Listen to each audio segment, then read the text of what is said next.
சற்று முன்பு அந்த பல்ட்டி அடித்த புகழேந்தி மிக முக்கியமான ஒரு தகவல் ஒன்றை இந்த வீடியோவில் நம்ம தெளிவாக பார்க்க போகிறோம் நண்பர்களே.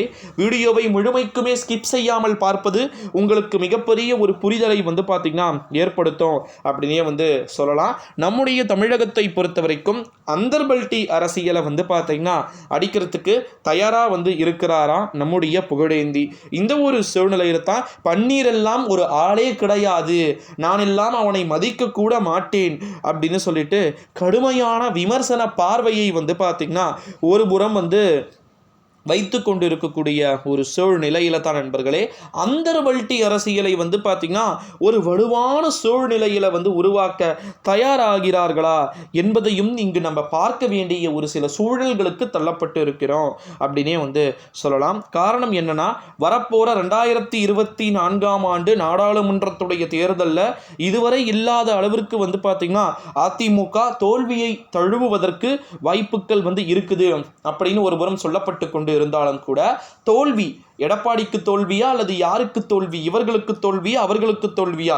எடப்பாடி பழனிசாமி, ஓபிஎஸ், அப்புறமா பார்த்தீங்கன்னா ஓபிஎஸ்ஸின் ஆதரவாளர்கள் அப்படின்னு சொல்லிட்டு ஒரு கூட்டம் இருக்கக்கூடிய ஒரு நிலையில் தான் ஓபிஎஸ் ஒருவர் மட்டும்தான் இருக்கிறாரு. அந்த ஒருவர் மட்டும் இருந்து கொண்டு என்ன பண்ண போறாரு, என்ன பண்ண முடியும், எண்ணத்தை கிழிக்க முடியும் அப்படின்னு எல்லாம் கூட சொல்லிட்டு ஒரு சில புறம் சொல்லிக்கிட்டு இருக்கக்கூடிய ஒரு வேலையிலே நண்பர்களே, நம்முடைய தமிழகத்தை பொறுத்த வரைக்கும் வரப்போகிற 2024 ஆண்டு, ஓகேங்களா, நல்லா புரிஞ்சுக்கோங்க, 2024 ஆண்டு நாடாளுமன்றத்துடைய தேர்தலில் வென்றாகிவிட வேண்டும், வென்றால்தான் மரியாதை அப்படின்ற மாதிரி ஒரு வேளை மட்டும் தோத்துட்டாங்க, தோக்க வேண்டிய ஒரு சில சூழல்கள் என்பது வந்துவிட்டது என்றால் அந்தர்பல்ட்டி அரசியல் அனைத்துமே நக்கி கொண்டு செல்லும் அப்படின்னே நம்ம உறுதியாக சொல்லலாம். சீரியஸாக தான் சொல்கிறேன்.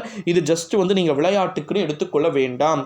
புகழேந்தி போன்ற ஆட்கள் எல்லாமே எந்த நேரத்திலும் பார்த்திங்கன்னா மாற்றத்தை சந்திப்பதற்கு வாய்ப்புகள் இருக்குது, ஓகேங்களா. இவங்களாம் தொடர்ந்து நிலைத்து நீடித்து நின்று இங்கேயே இருப்பார்கள், இங்கேயே குப்பையை கொட்டுவார்கள் அப்படின்னு சொல்லிட்டு நம்ம எதிர்பார்க்க முடியாது. ஸோ புகழேந்தி போன்றவர்கள் அந்தர்பல்ட்டியை அடிக்கவில்லை என்றால் தான் நாம் ஆச்சரியப்பட வேண்டும். நிச்சயமாக அவர்கள் எல்லாம் அடிக்கக்கூடிய ஆட்கள் தான். ஆட்சியும் மாறும் காட்சியும் மாறும் அப்படின்னு சொல்லுவாங்க பார்த்தீங்களா. இந்தியா கூட்டணியில் காட்சிகள் மாற ஆரம்பிச்சிருச்சு, ஆட்சிகள் மாறுமா அப்படின்றத நம்ம வெயிட் பண்ணி தான் பார்க்கணும் நண்பர்களே. பாரதிய ஜனதா கட்சி ஓரளவு வெற்றியை இந்த முறை பெறுமா? 200 தொகுதிகளுக்கு மேலேயே பிஜேபி தாண்ட மாட்டாங்கங்க அப்படின்னு சொல்லிட்டு ஒரு 250 வந்துட்டாலும் இல்லை 220 வந்தால் கொஞ்சம் டவுட்டு, ஓகேங்களா.